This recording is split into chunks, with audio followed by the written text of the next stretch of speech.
The stench of your soul is disgusting.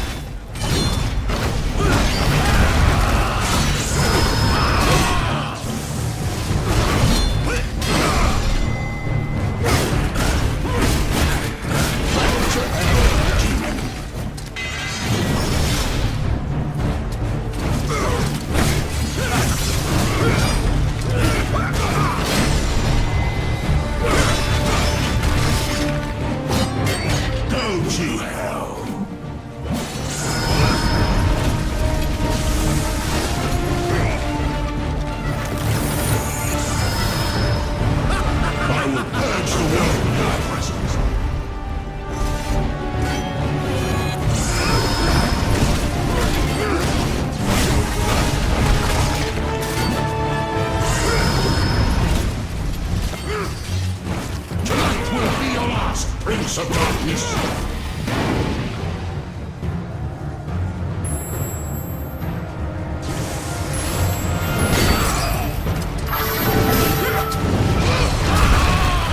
Die, monster! You don't belong in this world!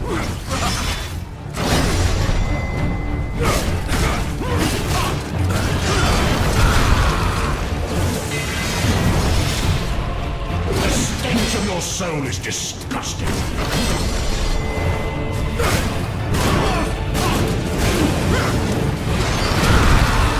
Come and face me!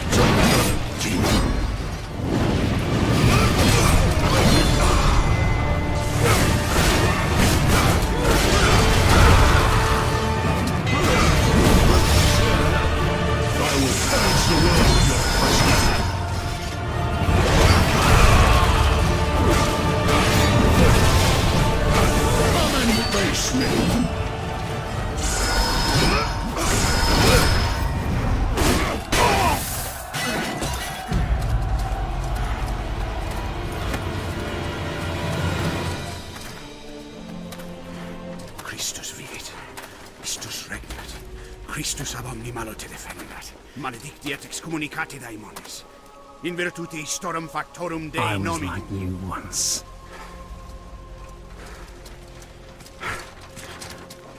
But your God showed me another path.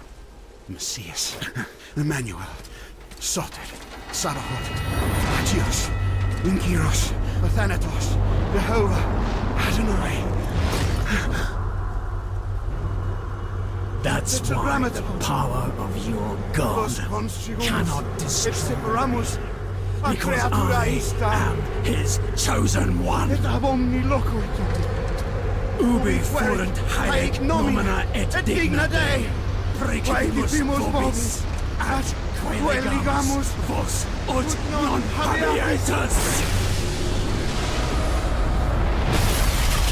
Ut potestatem per pestem nec per aliquod, quod eamque maleficium nocere incantationem neque, in anima nec in corpore.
In ages long past, there was once a who was both noble and brave beyond all measure. His deeds of heroism and skill in combat were legend. His name was whispered within the hallowed halls of men for countless generations. Yet now his name is lost. Lost in the mists of time forever. It is said that destiny delights in the misfortunes of men, and so it proved true for Gabriel Belmont. For even after defeating the Lords of Shadow and ending their reign of terror, his soul was consumed by the very darkness that he sought to destroy. As that ancient prophecy foretold, whomsoever defeats the Lords of Shadow will sit upon their throne to rule as the Prince of Darkness. But before fate had played its hand, and unknown to Gabriel, his beloved wife Marie conceived a son by him. The Brotherhood of Light warned her of that ancient prophecy and the terrible fate which lay before her husband. So, with heavy heart, she concealed her pregnancy. For it is written that only the blood of that lineage has the power to defeat the Prince of Darkness. Thus, when newly born, the child Trevor was hidden from his father and raised a holy warrior of the Brotherhood in secret, so that one day he would be ready to stand against his own blood, as foretold. That day would come, some 25 years later, for what had once been Gabriel Belmont was now a powerful vampire known as Dracula, the Dragon.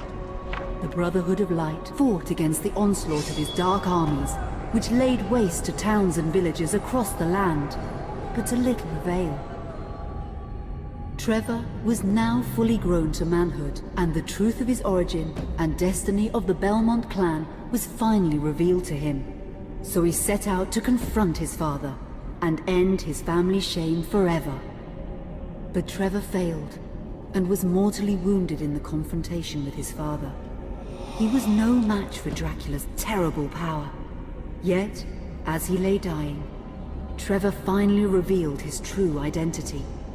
Dracula was driven mad with grief and rage over the revelation. He desperately sought to save his dying son by giving him his own lifeblood. But it was too late, or so he thought. Dracula buried his son within the walls of his great castle, and then swore bloody vengeance upon the world. Raising an army of creatures beholden only to him, he struck with fury and merciless cruelty at humanity. He vowed to hunt God's children for all eternity. But fate still had one last card to play. Dracula's blood had power, and that power now coursed through the veins of his dead son, slowly reviving him over many years, until one night he emerged once more into the world, not as a man, but as a creature like his father. What had once been Trevor Belmont was now gone forever. He was now a vampire like his father. Though he swore that he would not be like him, he would take the name Alucard. He would be a force for good, opposing his father's capacity for evil. In that very moment, Alucard swore to destroy Dracula. But fate had something else in mind. Meanwhile, Trevor's own son grew into a fearsome warrior with a reputation that far exceeded even that of his illustrious father. Simon Belmont knew little of his own lineage, nor his importance in the events to come.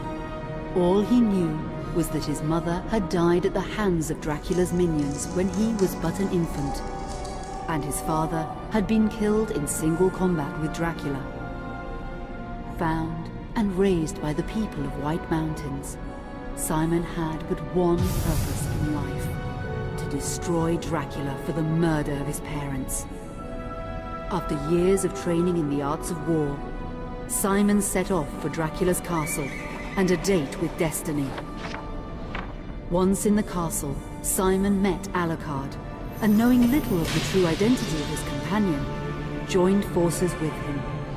Blood bound them together, and fate took a hand once again, as finally they met their dreaded foe in mortal combat. Simon defeated Dracula with his whip, and yet Alucard sensed that all was not as it should be. Dracula would return.